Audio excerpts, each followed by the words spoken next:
Olá, boa noite a todos.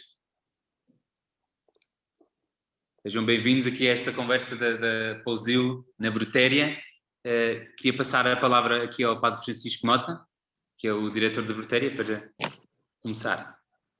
Rapidíssimo, gostava só de Martim, duas boas-vindas, mas reforço as boas-vindas e dizer que para nós estas conversas organizadas pela Pousio têm sido uma alegria de seguir. É bom ver esta dinâmica que se cruzar. Gostava de agradecer ao Leonor, ao Miguel, ao Martim e ao Padre João Sarmento pela participação nesta conversa de hoje, e dizer só isto que já fomos repetindo ao longo das últimas conversas, que a Brutéria interessa muito ser participante desta discussão que se vai desenrolando à volta da arte, da sua função e da sua apropriação. Portanto, bem-vindos a todos e obrigado. Muito obrigado, Padre Francisco. Para quem não conhece a Pousio, queria só fazer uma apresentação muito rápida, só para explicar quem nós somos e o que é que estamos aqui a fazer confinados na Brutéria. Nós somos uma associação cultural que começámos há 1 ano e meio, e nós, para tentar juntar a ação social à ação cultural.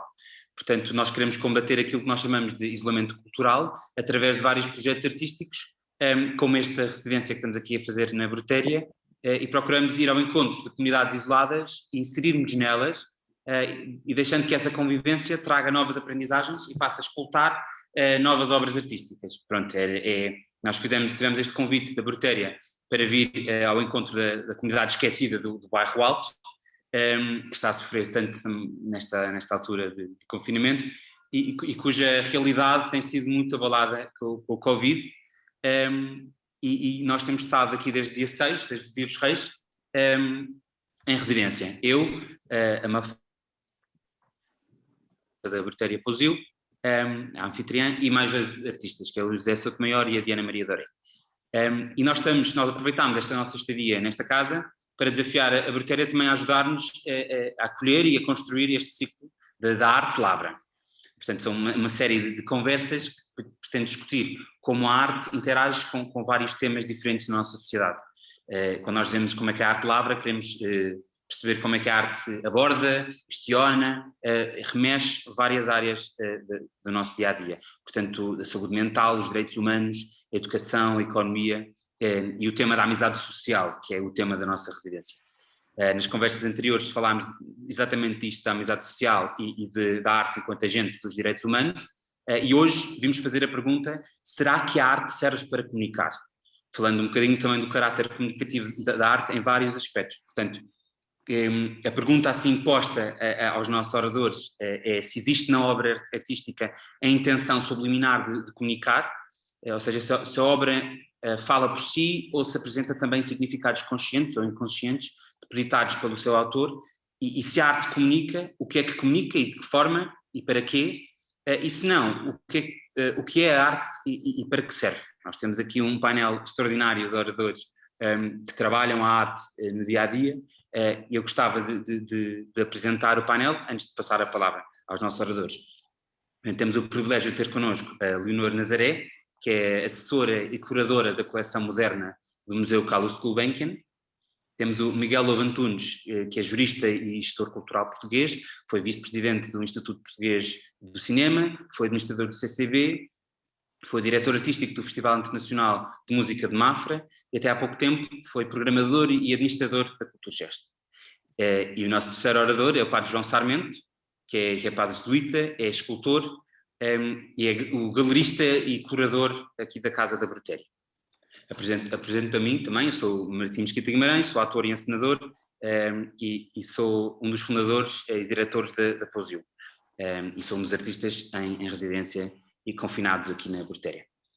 Posto isto, gostava de dar a palavra à Leonor Nazaré. Ok.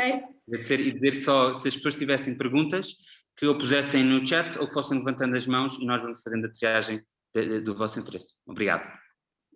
Ok, obrigada pelo convite à Joana, em primeiro lugar, e à Brutéria como um todo, e ao painel todo que tenho à minha frente. Eu traindo um pouquinho, ou ligeiramente, se calhar, a forma que a Joana me pediu, eu preparei como se fosse uma comunicação de 10 minutos, mas é uma coisa relativamente leve e semi-lida, mas pronto, tem um encadeado em que tem momentos lidos e espero que isso não pese a ninguém. Portanto, eu preferia não ser interrompida com perguntas, porque há uma sequência. Prefiro as perguntas no fim, no fundo é o que vocês também pediram, não é? Ok, então eu vou iniciar. Vou iniciar com um poema brevíssimo do Fernando Lemos, que é conhecido pelas fotografias e pela pintura, e não tanto pela poesia, mas a Porta Editora há 2 anos publicou uma série de poemas dele.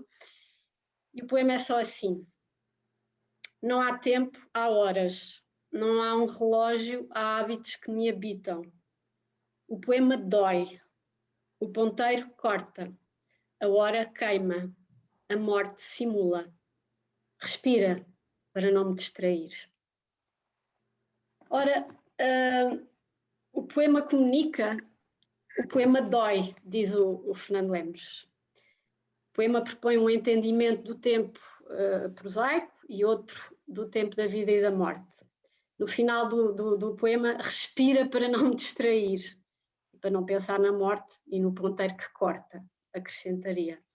Por isso a arte dói, ou seja, fere e atinge e incomoda.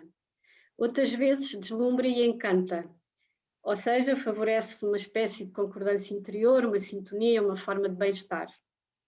A obra não tem por móvel primeiro, a meu ver, comunicar, mas necessariamente comunica na partilha que propõe e que opera. O que nos pode desviar do essencial deste processo é o sentido com que a palavra comunicação foi sendo sobrecarregada ou preenchida com as teorias linguísticas a partir dos anos 60 e com umas finalidades também, por outro lado, das propagandas, do marketing, etc. Eu prefiro a noção de comunicação, neste caso, e aplicada à arte, a noção de ressonância. A obra tem ou não ressonância em mim. Eu encontro nela ou não formas de ressonância. Na palavra ressonância há a palavra som, e por isso outra forma de ouvir, ou seja, uma espécie de clareaudiência. O receptor ideal da obra dispõe-se a ver, ouvir, pensar e sentir de outra forma. Não decifra propriamente mensagens, como na comunicação, no sentido corrente. O receptor ideal constrói um pequeno mundo à sua medida, a partir do pequeno mundo que lhe é proposto pela obra. Em 2005 fiz uma curadoria de uma exposição a que chamei Densidade Relativa. E aqui, no início do meu enorme texto de catálogo, há aqui 4 linhas que dizem assim: imaginemos que a intensidade de cada experiência estética ou cultural diante de uma obra é determinada em boa parte pela sua densidade. Densidade e intensidade seria esta a relação.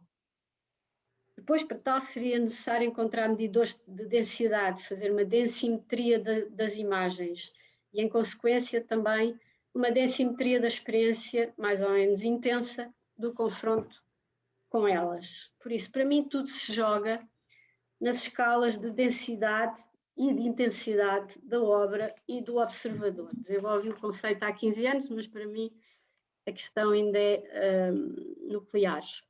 No início do século XX, havia uma corrente chamada vitalista de entendimento da arte, que achava que, por exemplo, numa escultura havia uma espécie de vida interior que a animava. E assim, diante das obras, vamos dizer, somos matéria animada por vida inteligente, ou dito de outra forma, espírito em movimento num corpo, que fica diante da obra, ou seja, diante da resultante de outra matéria animada por vida inteligente, ou seja, de outro espírito em movimento num corpo. É um pouco esta ideia que está de outro modo e com um vocabulário atualizado no seu tempo próprio, nos seus campos de referência teóricos próprios, em Deleuze, por exemplo, com a lógica da sensação, quando ele fala da forma das forças, ou seja, da forma como forças invisíveis se exprimem na torção daqueles corpos do Francis Bacon que ele está ali a tratar.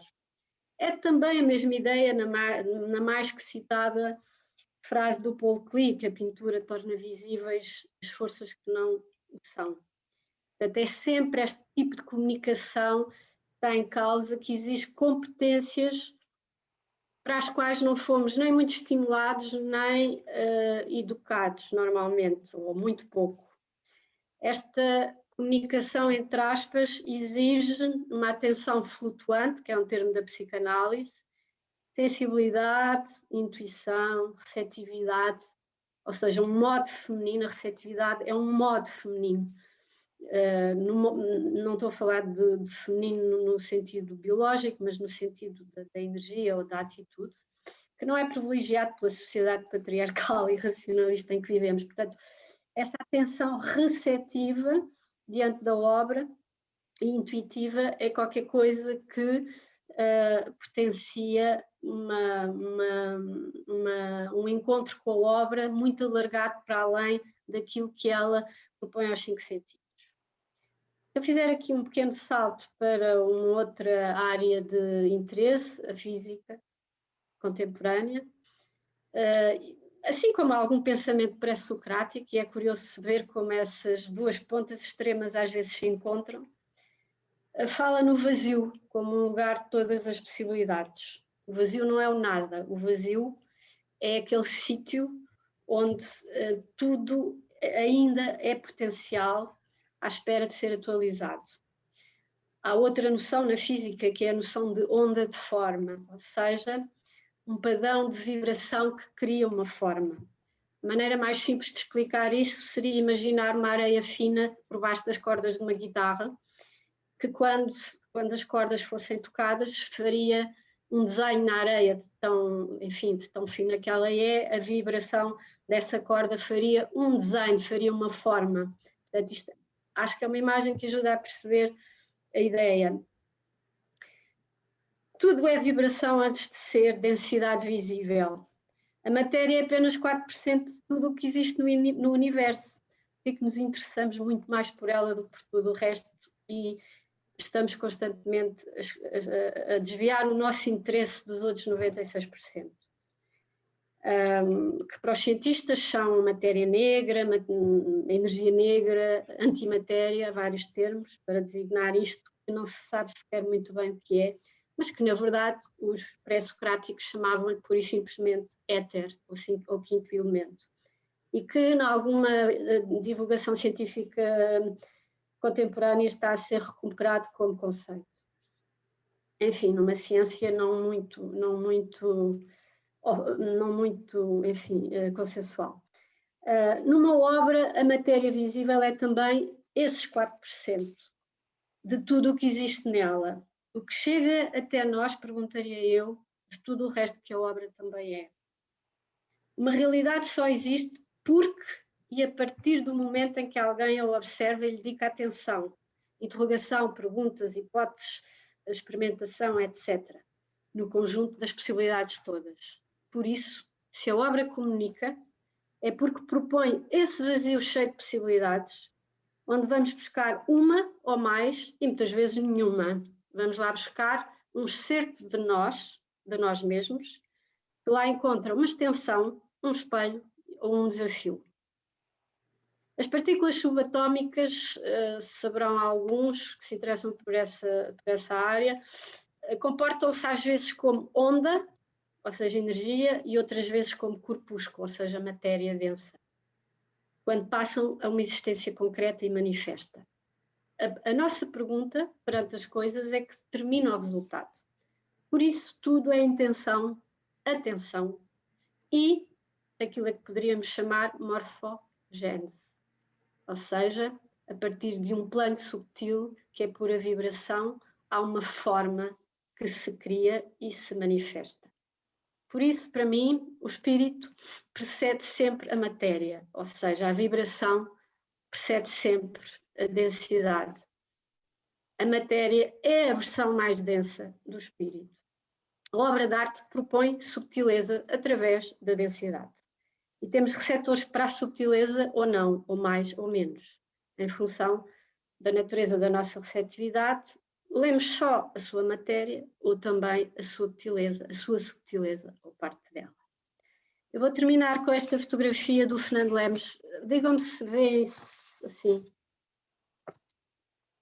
É uma fotografia de 49-52 do Fernando Lemos. Pode afastar só um pouquinho. Assim? Sim, levantar um pouco. Assim? Exato, perfeito. Ok. Nesta fotografia, a personagem tapa o rosto com as mãos, em negação da comunicação, delimitada por um fundo branco, como um espaço de tela ou um papel fotográfico, um espaço de representação. Estas mãos estão em vez do rosto, porque o fazer em vez do dizer, ou simplesmente a ocultação da expressão. Luz e sombra, trabalho, paragem, sono, reflexão, dor de cabeça. O poema dói, como ele dizia, como dizia o Fernando Lemos, no poema que eu vos li. A vida neste plano e neste planeta também dói. Comunicamos como cegos e surdos, estamos há demasiado tempo a tapar a cara ou a não querer ver, a simular que comunicamos e a deixar quase sempre passar ao lado o essencial de todas as mensagens. E terminei. Terminar com uma frase dessas é por simplesmente... Provocador. Não, mas acho que a Leonor passei metade do tempo a escrever o que disse, porque isto é por simplesmente brilhante, mas gostei muito da ressonância, de falar da ressonância da obra de arte, portanto, de ouvir a obra, de pensar, e também da densidade. E é óbvio, não é? Pronto, eu sou do teatro, portanto percebo perfeitamente do que está a dizer, a relação da obra só existir se houver interação com a obra. E como falou da matéria, do que existe e do que não existe, não é? Para mim a obra vai muito mais para além da obra em si, não é? Porque a obra é a obra mais a relação com o espectador.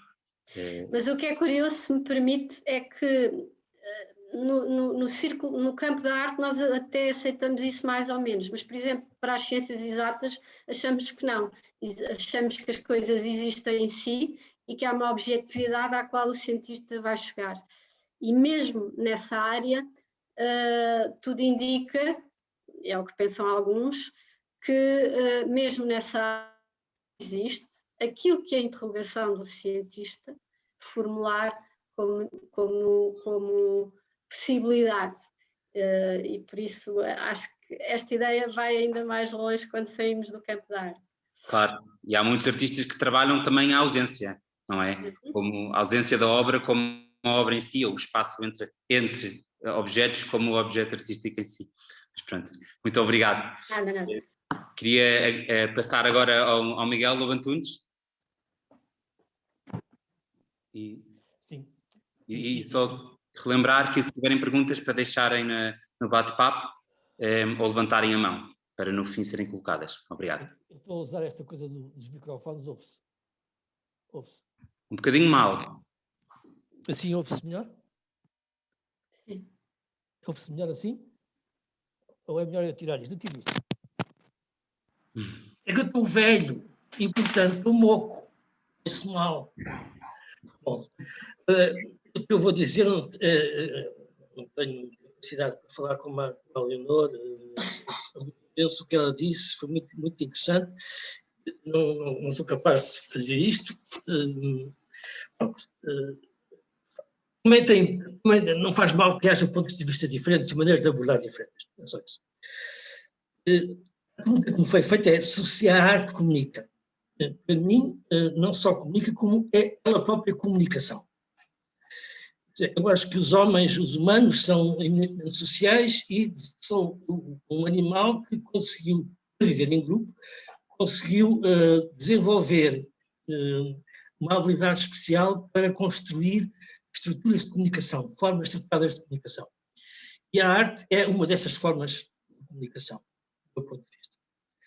Ora, quais são as características que a comunicação deve ter para que se considere arte? Ou seja, o que é arte? Não sei. Mas não faz diferença nenhuma, porque ninguém sabe. Mas para conversarmos sobre arte não precisamos de definições. Nós temos uma noção que é suficiente para podermos conversar sobre ela. Queria relembrar um bocadinho o processo de comunicação, tal como é nas teorias de comunicação normalmente desenhado, muito brevemente. A comunicação começa com um emissor, alguém que manda uma mensagem, ou que quer dizer qualquer coisa. No caso da arte, é o criador, é o artista. E emite uma mensagem no sentido que pode ser imensa coisa, pode ser um sentimento, uma ideia, uma emoção, uma sensação, um propósito de dar comportamentos, etc, etc, etc. Pode ser milhares de coisas.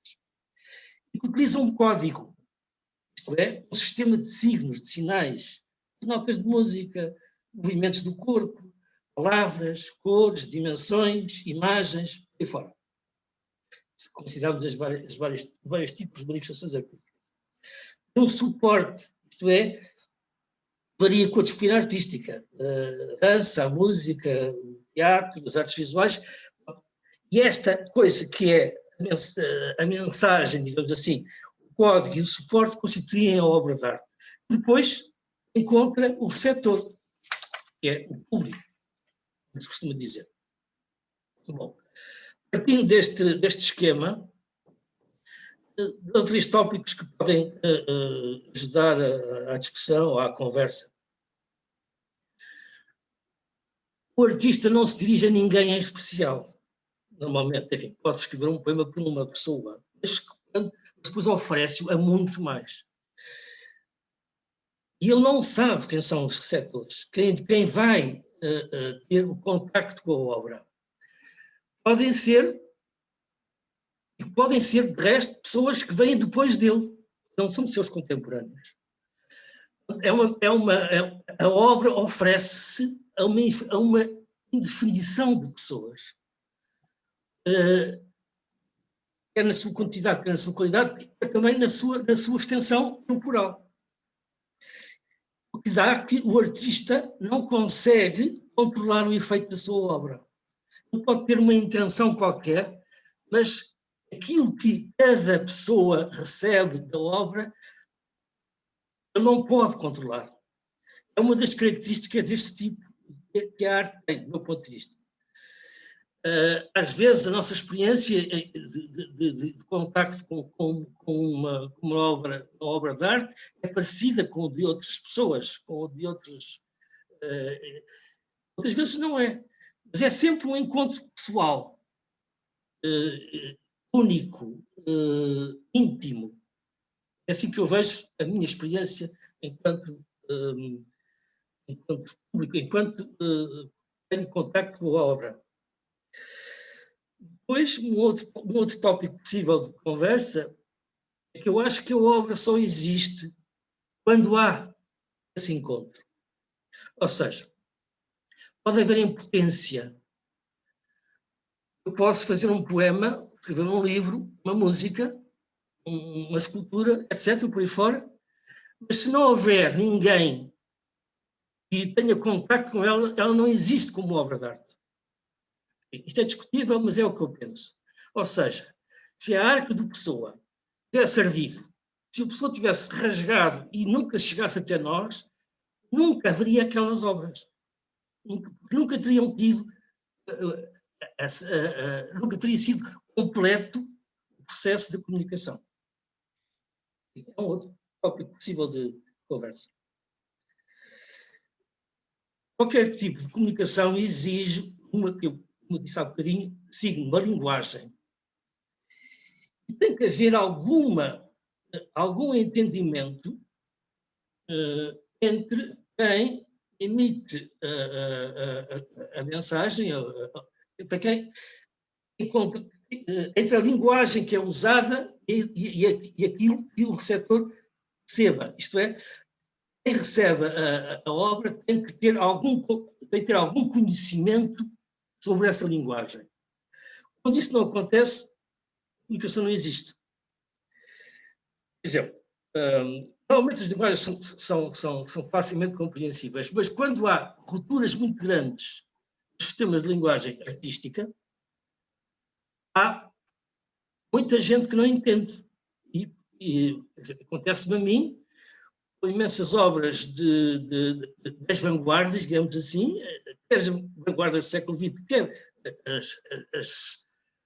que os artistas estão sempre a procurar novas formas de fazer as obras e de mandar as suas mensagens,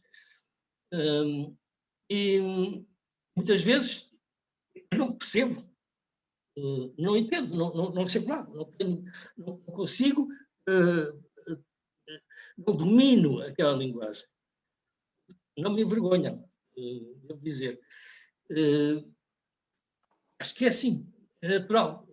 Também são tantas as linguagens artísticas que não podia dominá-las. Mas seja como for, é um outro tópico possível de reflexão.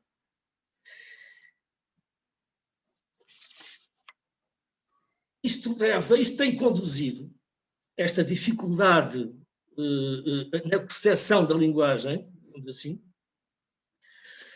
tem conduzido à proliferação de que agora se chamam muito mediadores culturais. Antigamente era serviços educativos, essas coisas, isto agora mudou de nome e já não são assim chamados, mas pessoas que são intermediários entre, não é entre o artista, mas é entre a obra e a pessoa que a contempla. E que tentam, de alguma forma, a experiência de quem contempla a obra seja mais rica, mais profunda, e mesmo até perceptível. Há coisas que se explicam, que se tornam... Quer dizer, eu acho que não se pode explicar uma obra, pode-se ajudar a entender uma obra. Isso também já não se chama visitas guiadas, chama-se visitas orientadas, enfim, as tecnologias têm variado muito. Mas a minha experiência pessoal é quando ouço uma pessoa competente falar sobre o que é que seja analisar um poema, seja um espetáculo de teatro ou uma obra de artes visuais, a minha relação com a obra modifica-se, torna-se mais rica, torna-se mais... Quando as coisas são bem feitas, evidentemente, torna-se mais gratificante. Isto é um outro ponto de reflexão possível, que é esta história desta relação quando as linguagens são difíceis para... São, normalmente, assim, se nós virmos toda a gente em relação a todas as disciplinas artísticas, evidentemente que há especialistas em várias áreas, não é? A minha vida foi sempre ligada a todas, não sou especialista de coisa nenhuma. E o que eu reparava é que, por exemplo, as pessoas que vão ao teatro não são as que vão à dança, nem vão às exposições. Especializam-se naquela disciplina em que estão mais familiarizadas e, pronto, e como gosto de tudo, para mim é uma vantagem. Quanto mais se gostar, mais hipóteses tem de ser feliz. Finalmente, só mais um tópico, já estamos quase às 7h30, é a obra de arte pode ter um poder de comunicação tão grande, e os poderes, em particular os poderes totalitários, e muitas vezes os poderes religiosos, querem abafar, querem que ela não exista. São as censuras, os ofícios, a distribuição de imagens, e fora. Isto é um sinal da capacidade enorme de certa arte, bem, não é toda, evidentemente. Não é? Pode ficar por aqui. Não quero acabar esse seu raciocínio. Não, também, eu acho que eu não queria prolongar-me, já são 7h30, falta mais uma pessoa a falar, o João, ainda temos conversa a seguir. Então, é assim, é uma constatação que reforça, do meu ponto de vista, reforça o poder de comunicação da arte. É só isso que eu queria dizer. A minha ideia, na minha intervenção, era suscitar questões que possam, eventualmente, ser tópico de conversa, não é mais do que isto. Claro. Obrigado.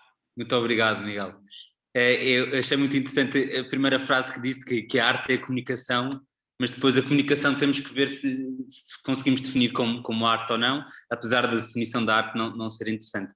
E para mim a frase que ficou o conceito que ficou foi uma conversa que o artista começa e com o desconhecido.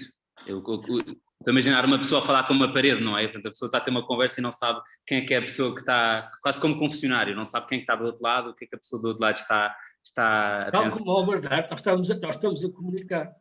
Eu não controlo o que é que você entende sobre o que é que eu digo. Exatamente. Você destacou do que eu disse essa frase. Forte. Claro, exato. Tem símiles com a comunicação que a arte faz, é só por isso. Claro, obrigadíssimo. Eu gostava de passar a palavra ao Padre João Sarmento, que para além de ser padre jesuíta também é artista plástico, e posto isto, João, força. Sim, antes de mais obrigado e obrigado por as anteriores palavras e tantos pontos que se levantaram aqui me fazem dar um bocadinho uma volta àquilo que tinha pensado dizer. Serei breve. Portanto, há aqui uma noção que sempre causou alguma preocupação, esta da arte como comunicação. E creio que esta pergunta, da parte do espousio, muito lícita, nasce a partir de uma discussão que acho que é natural ter-se quando estamos a produzir ou quando estamos a tentar em arte a dar os nossos passos como autores e lembro que nas Belas Artes isto era um problema, não é? Para que é que isto está a servir? Para que é que isto vai servir? E lembro-me que o grupo das Belas Artes, a certa altura, estava numa espécie de... Éramos uma turma grande que estava numa espécie de depressão sobre a potência do trabalho. Em que é que isto vai dar? Para que é que isto serve? A quem é que isto chega? Porque, principalmente nós, mas muito mais vocês, Pousio, que vivem numa cultura do Instagram, de uma cultura da imagem, da comunicação, em que os meios de comunicação são os grandes manipuladores de imagens, os grandes manipuladores de discurso imagético, de repente a produção de mais imagem, de mais conteúdo, de mais arte para se ver, parece redundante. E isto é um drama, não é? Não é por nada que o Nusolino diz que aguenta um rolo na câmara durante mais de seis meses, às vezes até se estragar quase, porque aquela câmara precisa de maturar, até chegar a uma imagem, porque já estamos afogados nas imagens, etc. Talvez seja um bocadinho este aqui o problema que quero trazer. Por um lado, se a arte comunica, terá os seus problemas na comunicação, porque a comunicação está fortíssima, porque a comunicação é feita por profissionais da comunicação, e portanto se a arte comunica, o que é que comunica? Como é que vai competir com os outros meios de comunicação? Normalmente estes meios de comunicação, isto é o segundo ponto, estão ligados às estruturas de poder. Estruturas de poder que ditam um discurso, não é? É a estrutura da comunicação, da publicidade, a estrutura da comunicação ideológica, a estrutura da comunicação religiosa, ou seja, são estruturas que estão montadas por profissionais que querem controlar como comunicar. E os artistas nisto, e principalmente os artistas das novas gerações, nisto também ou sabem mexer nestes meios, ou sabem entrar nestes meios, ou sabem fotografar bem as suas exposições, ou então, de facto, onde é que fica o seu trabalho. Isto é um drama real. Artista que comunica versus grandes estruturas de poder comunicantes e manipuladoras de imagem, então, em que é que ficamos? Uma dos temas que parece que tem ocupado os últimos tempos sobre o poder das imagens, que acho que foi para todos um bocado inusitado, tem sido o poder da imagem no espaço público. Ou seja, no espaço público, de repente, as esculturas, as esculturas adormecidas que estavam nas cidades, sem se perceber bem quem eram, aqueles personagens começaram a ser alvo de um vandalismo especializado, mas, portanto, alvo de um protesto, e algum protesto muito bem feito, qualificado. Portanto, há assim aqui uma...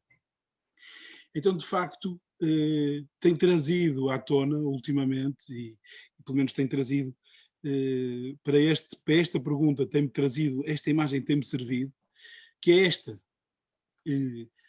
O poder das imagens está é claro e está nas ruas, não é? É claro e está patente há muitos séculos, já, desde sempre. E este poder imagético de discursos que são sintetizados, discursos, ideias que são sintetizadas em imagens, esculturas, pinturas, fachadas, etc., música, cinema, portanto, dança, teatro, etc., estas ideias, estes conceitos fortes, estão sintetizados nessas imagens. Mas por estarem à vista de todos, e a pergunta é esta, por estarem à vista de todos, nós estamos habilitados a saber lê-las? Por estarem à vista de todos, elas continuam a comunicar aquilo que queriam comunicar inicialmente? Por estarem, ou seja, as camadas de pergunta assomam-se aqui. E tem sido interessante como pensamento. Há um bom livro sobre isto, já antigo, o que também é engraçado, de Alois Regel, é um autor, historiador da arte, que fala sobre isto exatamente, sobre os monumentos, o culto moderno aos monumentos, e aos monumentos como lugares da memória. E, portanto, assim de repente, são estas as grandes questões que se levantam. A arte comunica, sim, comunica. O que é que a arte pode ter diante da comunicação de massas? É um campo, é outro campo. Acho que totalmente, como dizia o Miguel, a arte é que comunica. Portanto, se calhar o resto seria mais informação, e a arte é que comunica. Então, de que tipo de comunicação é que estamos a falar? E, curiosamente, estes lugares das cidades a serem transformados, os monumentos a querem ser transformados, a terem outras leituras, é um sinal forte de uma comunicação latente até das obras do passado. Pronto, isto é um ponto. É curioso porque é muito interessante. Um dos fundadores da Bauhaus de Chicago, Molinaghi, Lancelot Molinaghi, dizia que no futuro, vou mesmo ler porque para ser mais rigoroso, tinha uma frase que me parece extraordinária. Dizia ele: no futuro, os analfabetos do futuro não serão apenas aqueles que ignorem a linguagem escrita, mas também todos aqueles que ignorarem o uso de uma máquina fotográfica. E isto parece uma profecia, porque de facto hoje usamos todos máquina fotográfica. Mas, continuando este pensamento, os analfabetos de hoje somos nós quando não sabemos ler as imagens, e isso é dramático.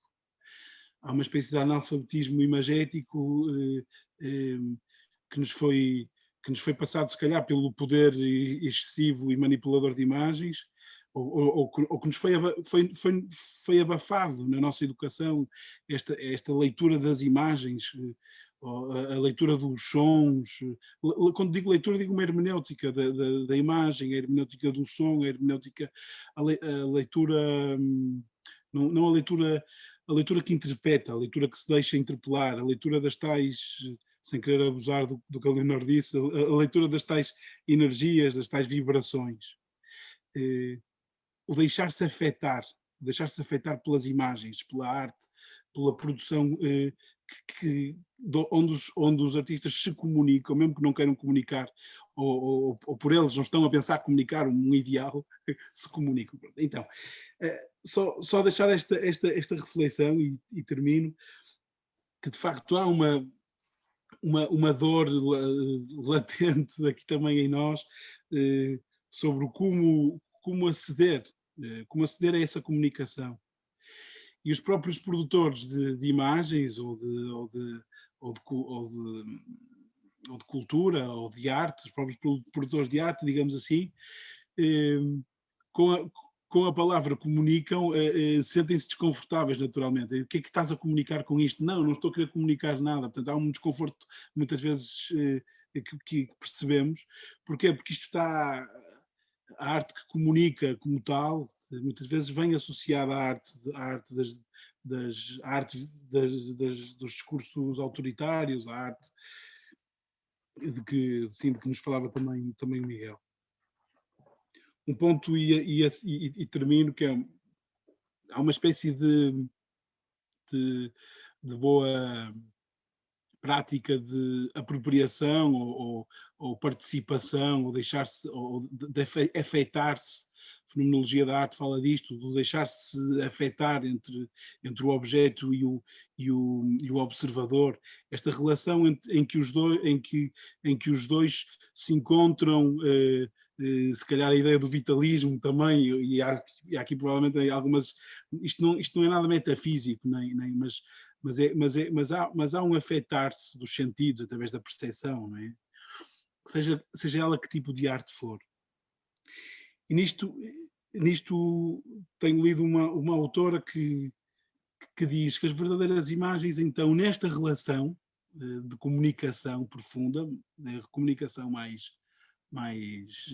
energética e de simbiose entre o objeto e o observador, em que diz, aqui na verdadeira imagem acontece juntamente com a palavra, não pode acontecer sem a palavra. E diz, e continua, estou a falar de Marie-José Mondzat, diz esta palavra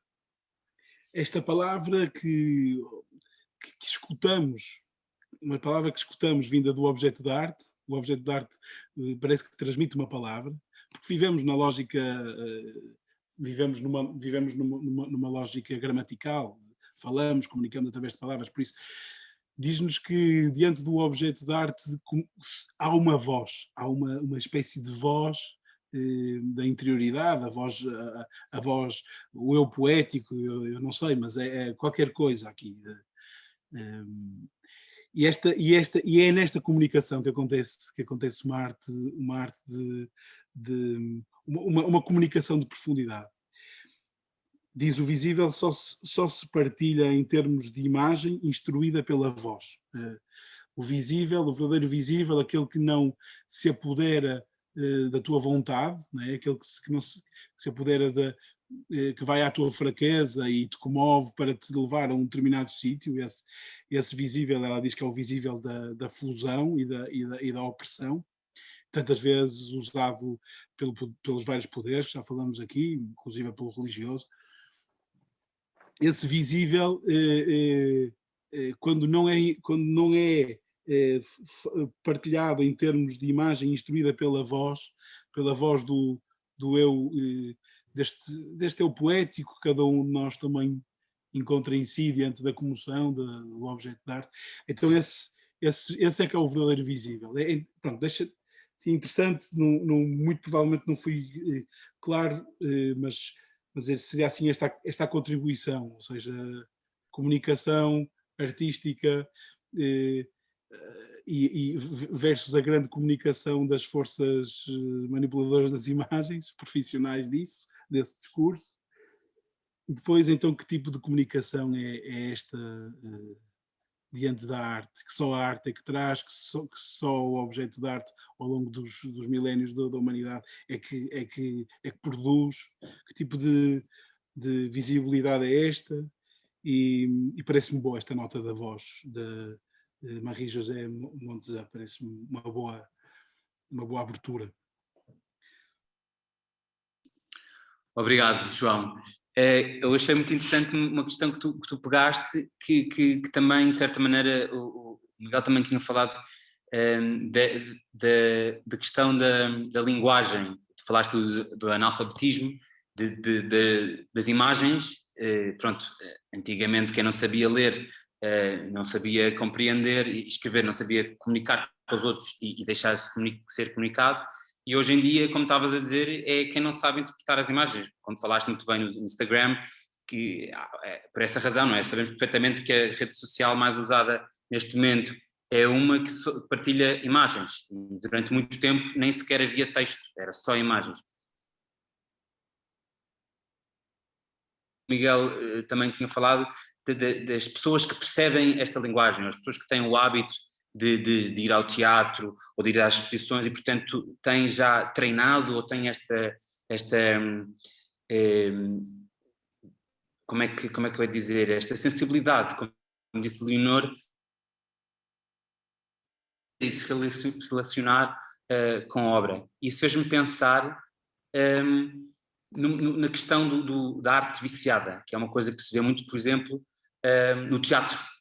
As pessoas, a crítica que muitas pessoas têm ao teatro português é que vão ao teatro e não percebem, porque a linguagem é uma linguagem para as pessoas que estão por dentro, para as pessoas que têm a linguagem já muito desenvolvida. E também questionei-me, se calhar isto é uma pergunta que podem abordar, sobre esta questão se a arte deve comunicar com as massas, não é? Como se vê os anúncios na televisão, pronto, há aqueles dos ferros das 3 da manhã e depois há anúncios tipo campanhas de teaser de grandes marcas. Portanto, há comunicações diferentes, mas se a arte deve comunicar para a massa, só para aqueles que têm a linguagem apurada e como é que o artista também encontra esse equilíbrio. Pronto, não sei se alguém quer pegar nisto ou não, sendo que também ainda não recebemos aí nenhuma pergunta. Se quiserem começar por aqui. Bom, tu tinhas... Ai, Leonor, diga. Só porei a garganta, mas posso dizer.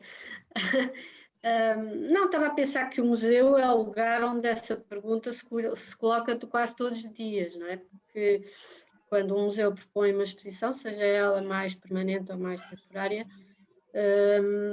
está a propor quem quiser vir e, portanto, normalmente recebe uns milhares de pessoas e isso já são massas. Mas, por outro lado, propõe portas de entrada especializadas que visam públicos mais restritos e eu acho que isso tem tudo que coexistir. O tal mediador cultural que falava o Miguel vai propor uma visita guiada que já vai afunilar e que se calhar podem aparecer 10 pessoas ou 20 ou 30, depende, mas que já procuram uma coisa muito específica, ali num meio termo entre a divulgação para as massas e a divulgação já um bocadinho mais especializada. Se calhar a pessoa que se dá ao trabalho de ler as 10 páginas do texto de catálogo daquela exposição já é uma minoria muito mais pequenina que vai querer pensar noutras coisas e com outros instrumentos.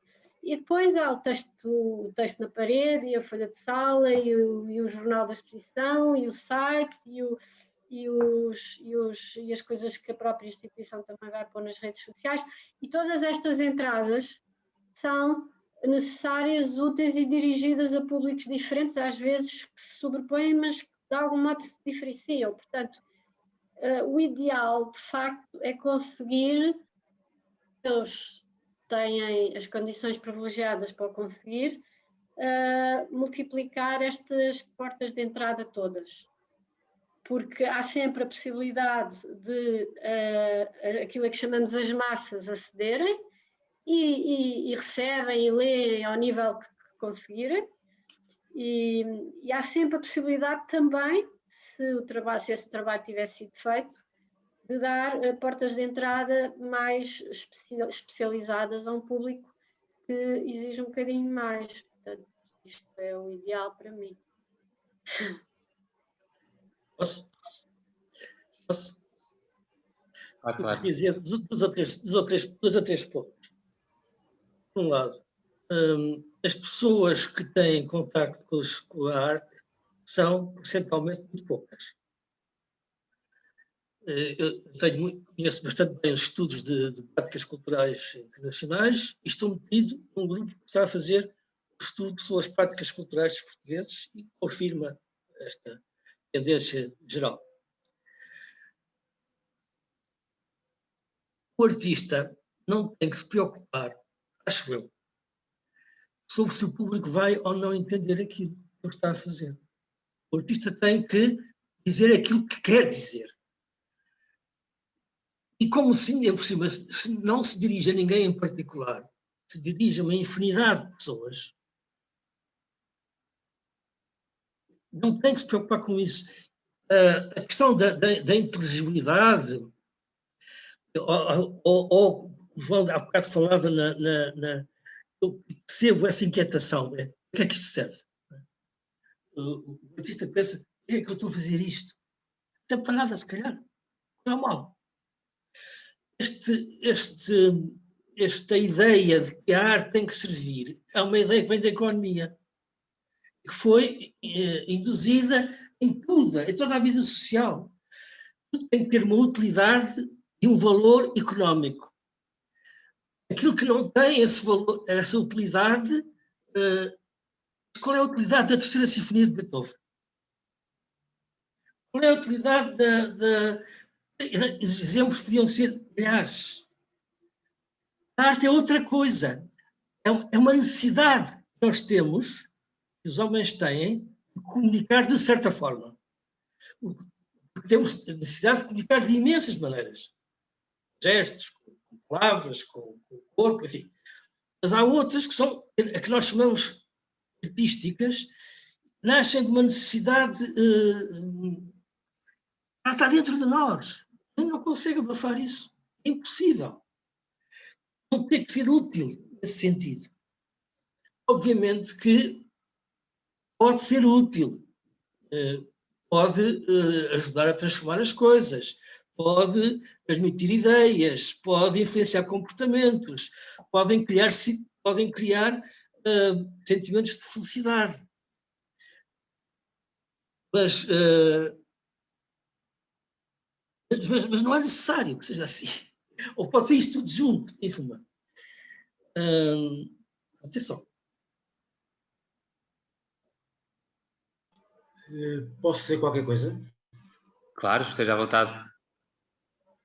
Bom, antes de mais, boa noite a todos. Bom, a nossa conversa hoje tem uma dificuldade que é o assunto ser muito abrangente, não é?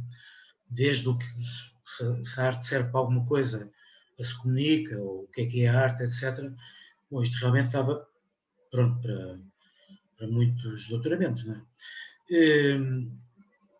Eu acho que hoje em dia também, centrando um bocadinho mais no tema específico que vocês propuseram, eu julgo que a palavra comunicação hoje em dia também está muito usada, digamos assim.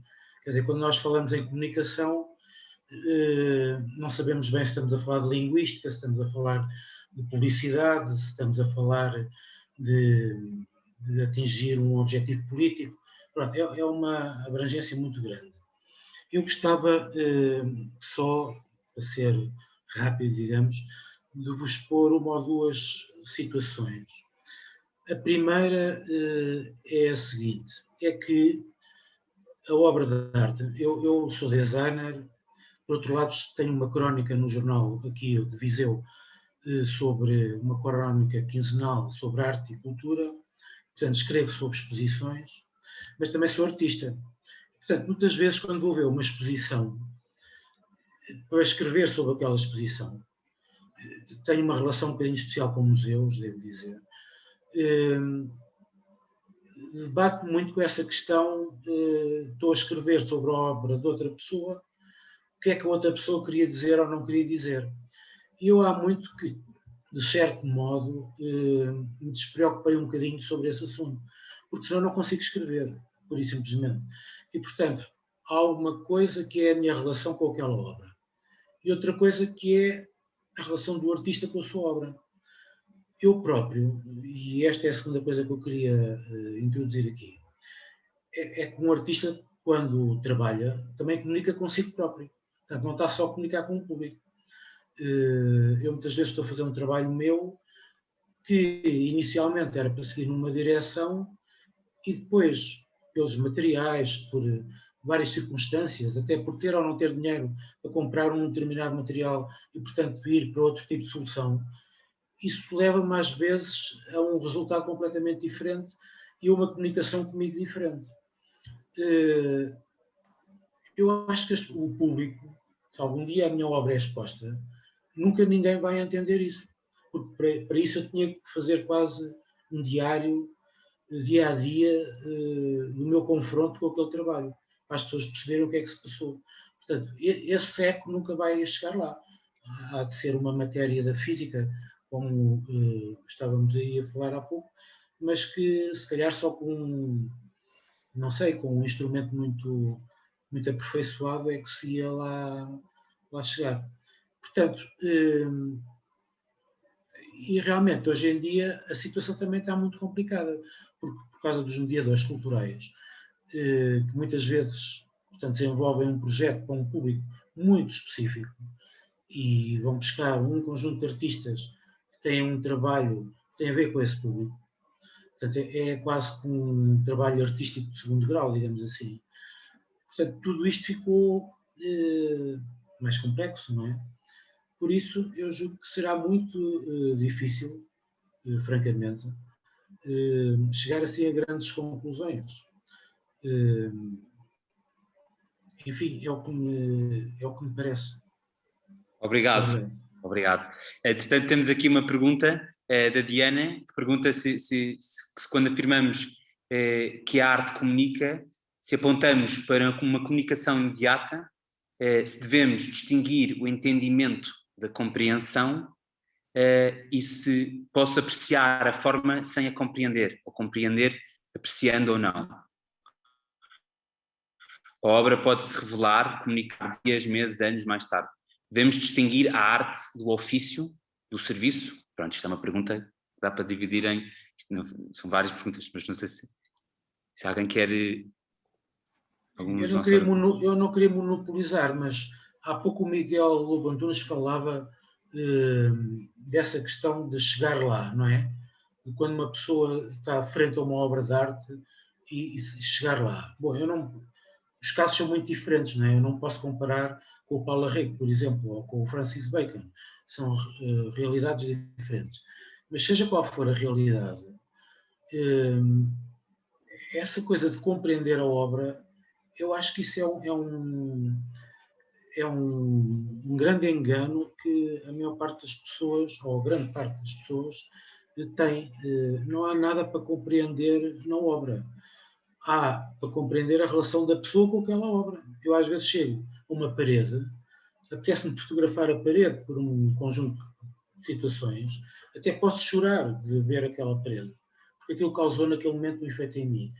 Eu não vou, quer dizer, não há nada para compreender ali a não ser a minha relação com aquela parede. Obrigado, José, muito obrigado. Queria saber se os nossos oradores gostavam de comentar tanto o que o José disse como estas questões da Diana. Peço desculpa estar a ser tão radical. Não, é só porque estamos aqui o tempo contado e agradecemos. Posso acrescentar uma coisa, Martim? Força, Matilde, obrigado. Só por causa daquilo que o José estava a dizer, que há bocado tu também, Martim, disseste qualquer coisa sobre se a arte deve comunicar ou não deve. Eu acho que não deve nada, é sempre um bocado perigoso estar a dar obrigações àquilo que um trabalho artístico tem que fazer. E depois sobre aquilo que se queria ou não queria dizer, o dizer tem a ver com o discurso, não é? Se fosse possível, pelo menos nas artes visuais, destrinçar por palavras aquilo que se quer fazer ou a intenção do artista, então fazia-se com palavras. Por isso é que eu acho que aqui estamos num campo que é muito diferente do campo dos discursos. E às vezes não se quer dizer nada, às vezes está-se a experimentar. E muitas vezes estes mediadores têm o que eu já estava a dizer, não é? Que vão acrescentando camadas de sentido às obras que muitas vezes extravasam completamente aquilo que era a intenção original. Por isso, às vezes as coisas muito simples complicam-se. E muitas vezes nós sentimos o poder que há em obras que são muito simples e são tão mais eficazes quanto mais simples são. Isso é uma coisa que se calhar pode ajudar a responder àquela questão sobre o que é que vai conseguir penetrar este turbilhão de imagens e de comunicação em massa. Há qualquer coisa dentro da obra que é comum a uma diversidade, se calhar, de experiências e de níveis de exposição à cultura, se quiser, e que pode ser apreendida muito mais através dos sentidos do que de alguma coisa racional. E depois acho que há uma coisa que eu me lembro, há uma história que me contaram, até acho que foi o Padre João Norton, que acho que está por aqui alguns, que sobre como é que uma pessoa sabia que estava perante uma obra que era boa, não no sentido de ser boa, de uma coisa ser boa ou má, mas que funcionava, que tocava, não é? E alguém que não era alguém muito especializado nestas matérias dizia que se tinha ou não tinha mistério. E penso que provavelmente aquilo que é comovente e aquilo que comunica da arte comunica com esta parte do mistério, não é os tais 4% ou aquilo que a Leonor dizia. E que isso é que é o desafio, não é? Não é algo que não se acerta. É diferente. Eu já vi que o Padre João também tem aqui qualquer coisa para dizer. Obrigado, Matilde. Padre João Norton, não sei se quer também acrescentar ou... Bom, a Matilde deixou-me uma deixa e eu tinha qualquer coisa para dizer. Custa um bocadinho diante de tantos presentes, pronto, monopolizar, tomar a palavra, mas tinha qualquer coisa para dizer. Não queria fugir do tema, centrar-me nas intervenções e no tema da arte como comunicação e dizer que gostei bastante da aproximação de Leonor Nazaré sobre esta comunicação e ressonância que se podem quase substituir. E eu venho também da área da arquitetura, onde o que é que a arquitetura comunica? Comunica uma atmosfera. O que é uma atmosfera? São ressonâncias. E então o que é que comunica em concreto? Bom, tudo e nada. Faz-nos ouvir a nossa própria voz interior, como diz o João Sarmento, a voz. Portanto, muito interessante. E tinha uma pergunta para o Miguel Lobo Antunes, partindo daquele esquema, mais ou menos, penso eu, do meu conhecimento semiológico que apresentou, que é uma proposta que é o artista comunica, sim, comunica uma mensagem, portanto, precisa de um código, sinais, signos, símbolos, portanto, há um código, pode falar mais ou menos gramática, mas há uma mediação dessa comunicação, há um espectador que recebe, mas a pergunta seria centrar se comunica, o que é que comunica e o que é que na obra de arte, que eu também acho que tem uma dimensão de comunicação, e podemos utilizar essa expressão depois de corrigida, varrida, mas o que é que comunica fundamentalmente? E vejo duas perspectivas, uma mais pobre e talvez outra mais profunda, em que através da arte podemos comunicar tudo, não é?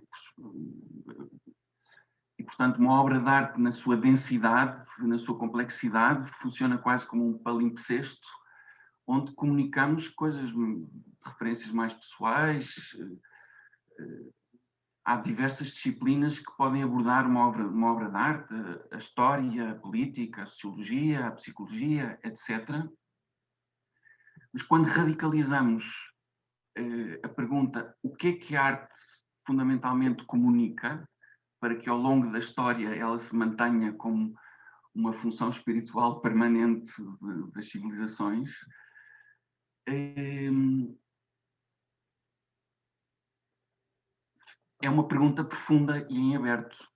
E a Leonor Nazaré remeteu para os filósofos da antiguidade. Eu também, por acaso, estou agora a ler os pré-socráticos, e é interessante que as perguntas são sempre as mesmas. O que é que nós queremos comunicar, se não comunicamos de uma maneira mais circunstancial, efêmera, se queremos comunicar em profundidade? O Malraux dizia isso, a obra comunica, mas comunica em profundidade. O que é isto? E só comunicamos uma coisa, desde os pré-socráticos, que é o que é a realidade e o que é que nós somos. E, portanto, quando obras de arte são mediações que abrem estes campos,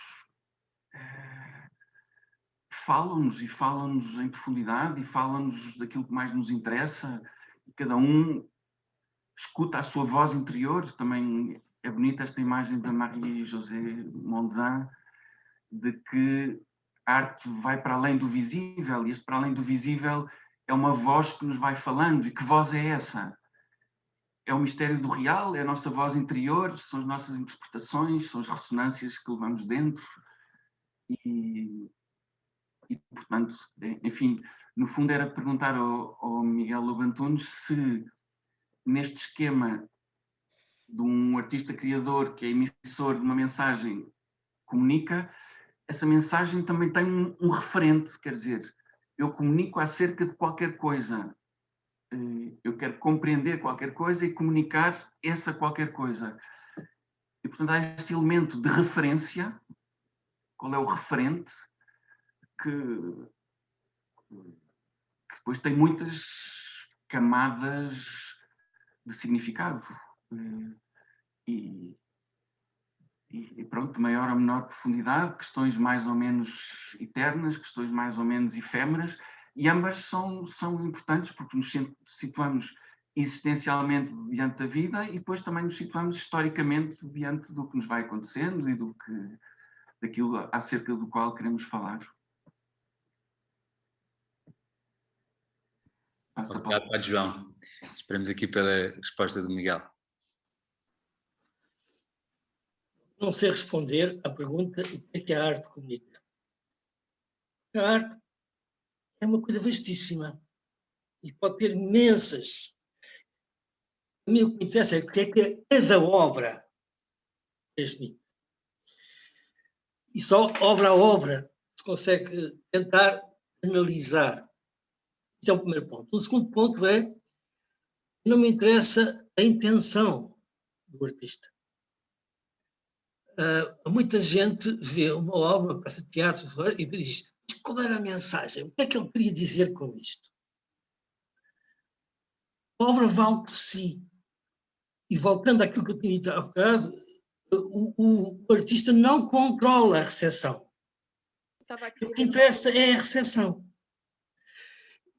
É o encontro da pessoa, cada um de nós, com o que ele produziu. E isso muitas vezes, por exemplo, quando os críticos começam, ou não críticos, as pessoas começam a desfibrar a obra, seja ela de que natureza for, já me aconteceu os artistas dizerem, eu não tinha reparado nisso, nem pensei nisso. Mas não, porque não interessa o que é que ele pensa, o que interessa é o efeito que produz. O efeito que produz, os efeitos que produzem as obras são múltiplos. Até pode ser de aborrecimento, de chatice, pode ser de um enorme prazer e indiferença. Quando nós vamos ver uma peça de teatro ou um espetáculo de dança, eu dou mais exemplos desse lado, porque estão a dar sempre muitos exemplos das artes visuais e para contrabalançar um bocadinho. Passa-se, durante o decurso do espetáculo, nós passamos por imensas situações. Não estamos sempre a gozar aquilo. Às vezes não ouvimos nada do que está a acontecer. Distraímos 1h30 de atenção, porque são espetáculos de 1h30 ou de 6 horas, é impossível. E, portanto, há uma quantidade de coisas que se passam na nossa cabeça, no nosso corpo, na nossa experiência, que é isso que o encenador e os atores também não controlam. Mas não interessa, não é, o que a mim me interessa é a experiência que cada um tem no contacto. Sendo que essa experiência não se consegue, do meu ponto de vista, não se consegue resumir. Podíamos pôr itens, nunca mais acabávamos de lista.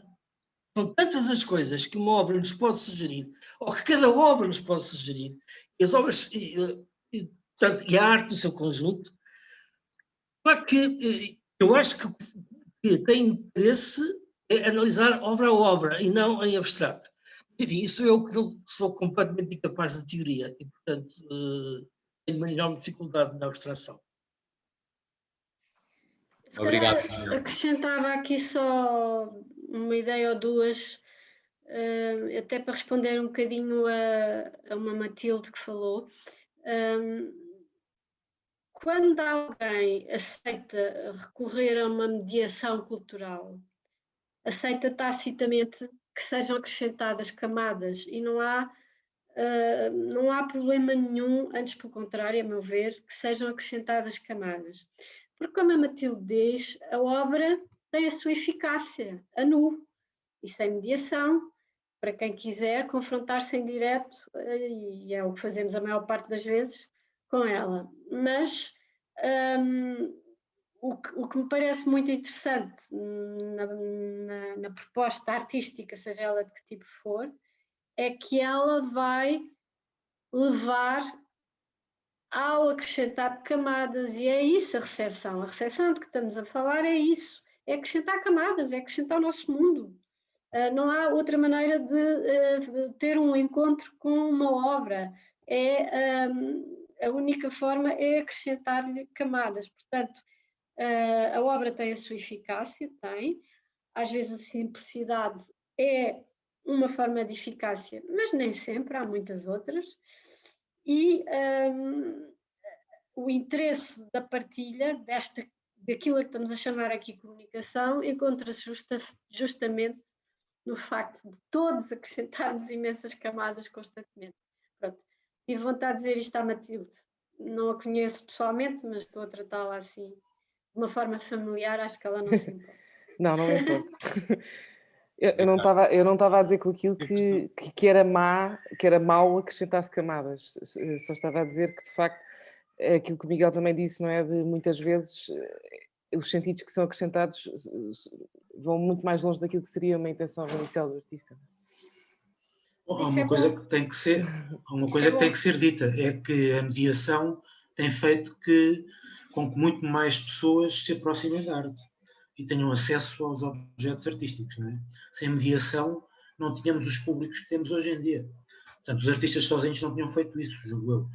Seria quase impossível. E as instituições como existiam há uns anos atrás, também não. Portanto, a mediação tem trazido eficácia ao meio, digamos assim. Nesse sentido, acho que é quase um serviço público que presta. Aproveito essa questão que o José disse, antes de passar a palavra à Benedita, que tinha aqui uma pergunta, se calhar para realçar duas das questões que a Diana perguntou há bocado, mas uma das questões foi se devemos distinguir a arte do ofício, ou seja, a arte de um serviço. Eu acho que essa é uma questão muito interessante, não sei se a Leonor estava-se a preparar para responder. Não, o Miguel já falou nisso, quer dizer, a arte não tem uma utilidade, não serve para, não é um ofício sequer no sentido, enfim, restrito do termo, é outra coisa, como temos estado aqui a dizer, mas eu quando li a pergunta da Diana nem sei se percebi completamente o alcance, o que é que ela quer perceber, enfim. Alguém que me ajude, porque depende, eu não estou a ver a cara desta Diana, não sei que idade tem, não sei como é que perguntou isto, não sei de onde é que lhe vem a dúvida entre entender e compreender, é muito complicado assim. Mas se calhar pego numa parte mais simples desta pergunta, que é se podemos apreciar a forma sem a compreender. Completamente, porque, enfim, depende do que é que pomos atrás das palavras. Apreciar já é assim tem uma nuance relativamente ligeira, ou quase a indicar a área do gosto enfim, da sensibilidade mais superficial, sem que isso seja pejorativo, mas é um apreciar, gosto, não gosto, enfim. Entender já é um degrau um bocadinho mais fundo. Compreender e entender mais ou menos podem ser sinónimos ou não, portanto não acho que seja enfim, um binómio muito pertinente para mim, mas se calhar para a Diana se ela pudesse explicar. E claro, nós podemos sempre permitir-nos tudo, podemos permitir-nos passar pela obra em 15 segundos e quase ter a sensação que nem olhámos, mas depois de repente no outro dia em casa lembramos-nos de uma cor ou de uma forma que vimos naquela obra e nem estamos a perceber porque é que aquilo nos vem à memória, o que significa que houve ali uma pregnância que nos passou ao lado, que foi inconsciente, mas que ficou, E isso é tão válido como estar ali meia hora à frente com um caderno, como eu fazia quando fazia crítica de arte para o Expresso numa outra vida, há muitos anos, e que estava a escrever montes de coisas que me vinham à ideia enquanto estava a olhar para aquilo, para depois conseguir elaborar em casa qualquer coisa. Quer dizer, tudo é válido e tudo acontece em diferentes graus de possibilidade e de ocorrência, e, portanto, sem pré-conceitos, acho que é o melhor. Disponibilidade, basicamente. Leonor, queríamos só... Sou eu, a Diana. Olá. Não sei se me está... Olá.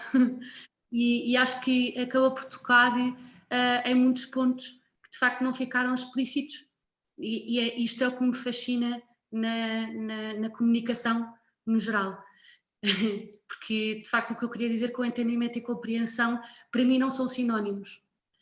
O entendimento para mim seria, pronto, a Leonor está a falar, eu posso entender, posso não compreender, ou seja, posso não, ou por vontade ou mesmo por falta de entendimento, posso não conseguir compreender, portanto fazer com que esse conhecimento faça parte de mim. E quando falei em compreensão e entendimento de obra, não era também de maneira nenhuma pedir justificação ao artista, era a partir da minha relação com a obra e a partir da minha experiência com a obra, compreender, ou seja, fazer com que aquela obra faça parte de mim, independentemente da vontade do artista. Ok. Para si a palavra compreensão implica já integração, uma espécie de... Mas, Diana, já agora explique-me só uma coisa. Qual é para si o critério de validade dessa compreensão?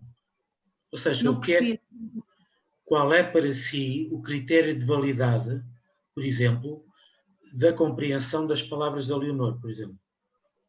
O que é que lhe permite dizer que compreendeu? Que além de entender, compreendeu, que integrou esse conhecimento? Certo. Se percebi a pergunta, eu penso que não posso responder por ninguém, porque isso vai ao encontro de uma experiência individual.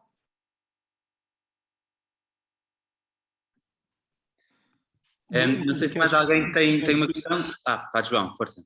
Uma coisa que acho que é interessante aqui, que o Miguel também disse, ou seja, claro, não há arte, né? O Luís dizia não há arte, há artistas, nem sequer dizia há obras, há artistas, porque depois o que é uma obra também seria outro problema, e portanto realmente não há, estes universais ajudam-nos a falar, mas não são bons para avançarmos com o conhecimento das coisas. Interessante nesta pergunta também do tempo,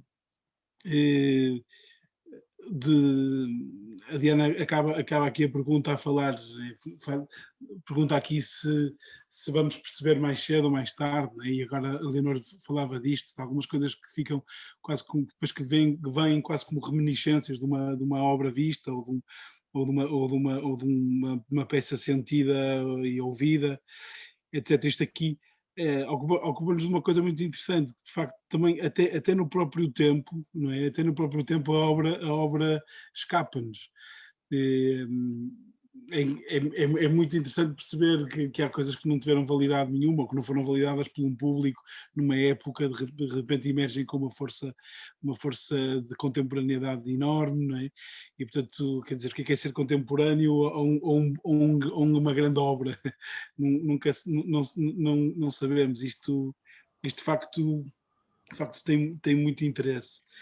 Daí acho que está contemplado aquilo que temos estado a falar, de o que é então compreender ou deixar de compreender uma obra, o que é estarmos a par de todas as camadas que esta obra traz, quer dizer, mistério, quer dizer, não atingimos isto e não se trata disto, não se trata de compreender, porque não há a versão certa da integração da obra em nós ou da aproximação do sujeito à obra. Portanto, também é interessante nesta lógica pensamos às vezes que, quer dizer, nos públicos, também pensamos muitas vezes nos públicos como o público. Então, pensamos a arte como a arte, pensamos em geral, pensamos... E de repente também pensamos o público como um público, uma massa anónima, crítica, estranha. E de facto é uma grande libertação, e se calhar isto, para reforçar o que o Miguel disse aqui para os artistas mais novos, e uma espécie de libertação quando o artista deixa de ter o fantasma do público genérico a assombrar a sua criação, e vai de encontro às suas necessidades, àquilo que quer, àquilo que quer, àquilo que quer fazer, ao modo como se quer dizer, e quer dizer na experimentação, quer dizer no gesto, quer dizer no que for, mas não agora parece-me a mim que depois disto, não é? Depois de ouvirmos este liberta-te do público e faz o que tens a fazer, de facto, depois na prática, na criação, é muito complexo isto, é muito difícil. É muito difícil isto acontecer, não é? Muito difícil não haver o crítico, o que é que vão dizer disto, ou não se vai dizer nada, ou não. Portanto, é aqui uma grande, acho que é uma tensão a ser assumida também pelo próprio produtor de qualquer tipo de arte. Vai ser sempre essa atenção a ser assumida, é o grande risco. Obrigado, João. Eu não sei se o Padre João Norton tem uma questão, porque ainda tem a mão no ar, mas... Não consigo tirar a mão. Está bem. A Benedita, entretanto, já se foi embora, com muita pena. Mas o Francisco Granja tinha uma pergunta, passo-lhe agora a palavra.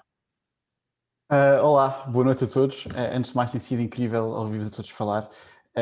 Eu não sou artista, sou advogado, portanto, a minha arte é outra, e às vezes tento fazer um esforço para vos acompanhar a todos, que às vezes é um bocadinho difícil.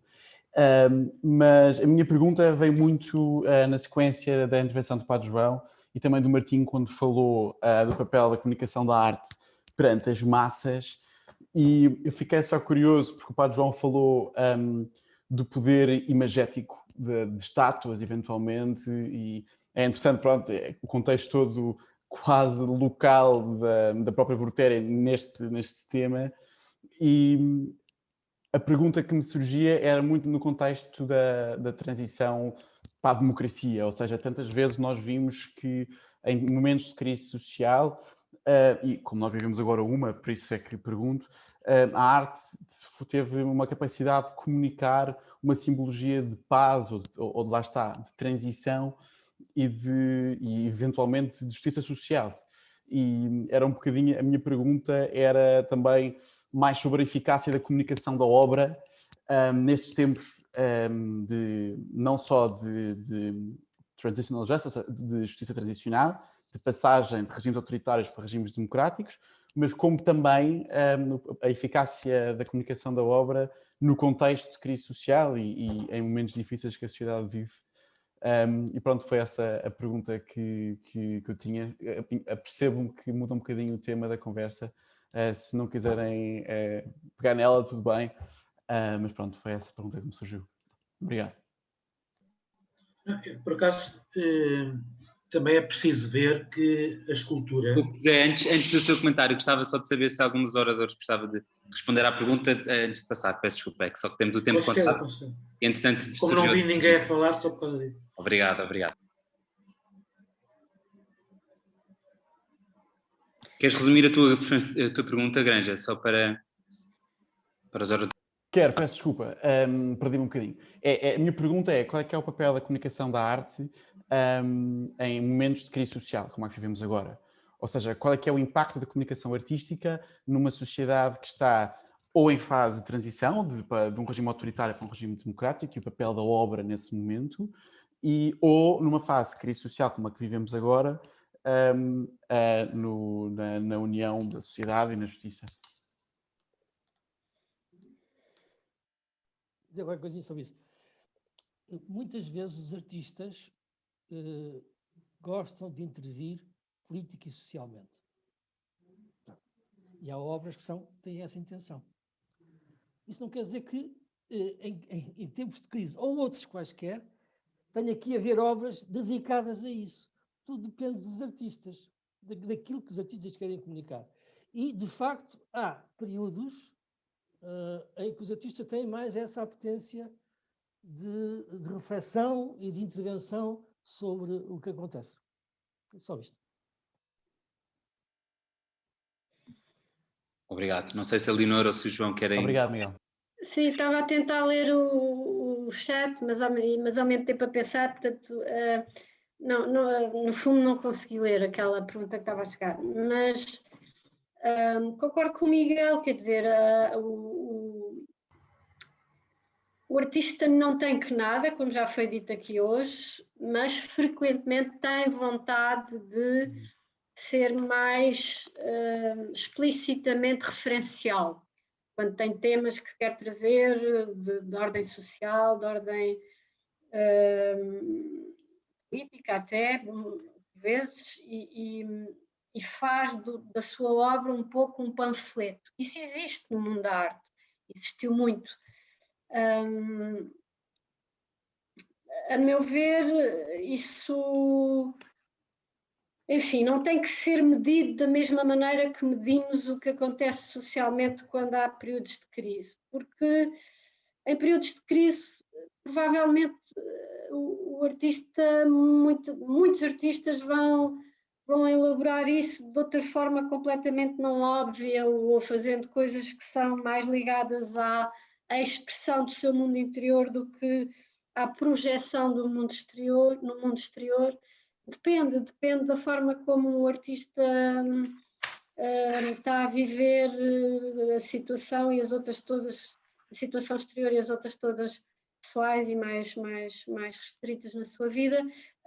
Às vezes, em períodos de crise, não há aquilo que se chama uma arte engajada ou empenhada de uma forma explícita, e depois aparece fora de contexto noutra altura em que já não é tão óbvio que haja, enfim, nunca não houve crises sociais, isso não existe praticamente nunca na história da humanidade, mas quer dizer, não há uma relação óbvia entre essas duas coisas, a emergência, a criatividade, a iniciativa artística são imprevisíveis, como dizia o Miguel,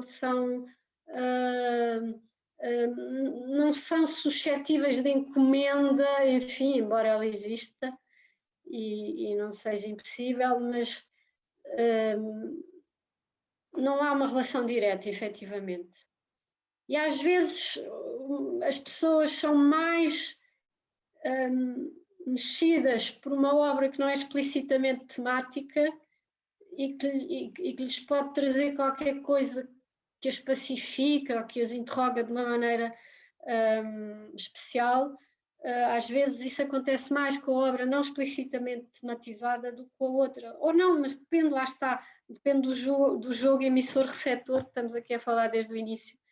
É sempre uma interação e é um jogo de espelhos também. E, portanto, depende de quem é que fazes de espelho a quem, em que e em que momento. É muito interessante o que está a dizer, Lina. E agora também me parece que o Francisco, ao fazer a pergunta de passagem por um regime democrático, também se calhar tem na memória grande trabalho que foi feito, por exemplo, sobre alguns regimes ditatoriais e com recurso à censura concreta, não é? E de facto muitas da arte, ou muitos dos autores que se viram cercados dessa opressão e depois libertos e poderem dizer o que queriam, parece que perderam a força criativa, alguns deles. Há casos desses que são interessantes. Lembrava-me de uma entrevista que está no YouTube ao Borges, em que naquele contexto da América Latina tão pungente, tão forte de tantas lutas, afirmava, os escritores mais novos diziam: não é uma vergonha o senhor não ter engajamento político, e ele dizia que o tinha, mas que ninguém teria que ninguém tinha que saber por ele, mas pelos seus personagens, ou pelos seus romances, ou pela sua poesia, e isso de facto é impressionante. Pois também para terminar, é interessante a questão de estarmos sempre em crise. Em 2016, no Museu de Serralves, o Tillmans fez uma exposição de fotografia onde se vêem salas e salas de fantásticos pôres de sol e horizontes belíssimos de mar, e a certa altura entrava-se, aquilo foi um acontecimento, entrava-se numa sala, ou por outro, um corredor de Serralves era barrado, era tapado, mas não até ao fim do próprio corredor. Ou seja, para explicar isto, havia uma parede que não chegava ao chão, estava ao nível do olhar do observador, uma parede. E pouca gente reparava, achava que era um erro e passava e cruzava aquilo e ia ver o resto das fotografias de mar. A expressão chamava-se No Limiar da Visibilidade. Foi uma das coisas mais geniais que vi. De facto, fiquei a olhar para aquele vazio e conseguia-se, baixando a cabeça, entrando, conseguia-se ver um corredor perfeitamente vazio. E essa era uma peça. E essa era a peça que dava uma espécie de chave de leitura, mais uma vez para mim, não como público, mas como sujeito, que dava a chave de leitura arrepiante de uma sala vazia, e depois ia-se percebendo ao longo das fotografias que havia pormenores, detritos de barcos, pequenas coisas que boiavam, e percebia-se que nós estamos diante de uma exposição sobre a crise das migrações forçadas no Mediterrâneo, e era terrível, porque o que era um mar tornava-se um túmulo, aquele vazio daquele corredor era um túmulo, era um vazio arrepiante, e o Tillmans não falava disso. O Limiar da Visibilidade era o título mais poético que se pode imaginar para uma exposição, e no entanto estava a ser uma chapada de luva branca para os nossos estados acomodados. E um alemão falava deste problema, através de fotografia quase abstrata em alguns sentidos, uma beleza impressionante, talvez sem querer estar engajado e ter bandeiras políticas, mas acreditar a fazer com seriedade o trabalho dele. É um excelente exemplo. Obrigado, João. Entretanto, estamos aqui em cima da hora. Eu queria agradecer a todos, especialmente à Brutéria, por ter acolhido esta conversa, ao Padre João Sarmento, Padre João Norton, Matilde e o Padre Francisco, que estiveram aqui. E gostava de vos convidar, a próxima conversa será sobre saúde mental, portanto, qual o papel da arte na saúde mental, que será dia 23, também aqui no Zoom, às 19. Gostava de agradecer este painel extraordinário, por ter aceito o nosso convite e por ter-nos falado de coisas tão importantes, e agradecer às perguntas que foram feitas ao longo da conversa, tanto as que foram respondidas como as que não tivemos tempo de responder, e por isso também pedimos desculpa. Desejamos a todos uma boa noite e até à próxima. Obrigadíssimo. Boa noite. Obrigado. Tchau.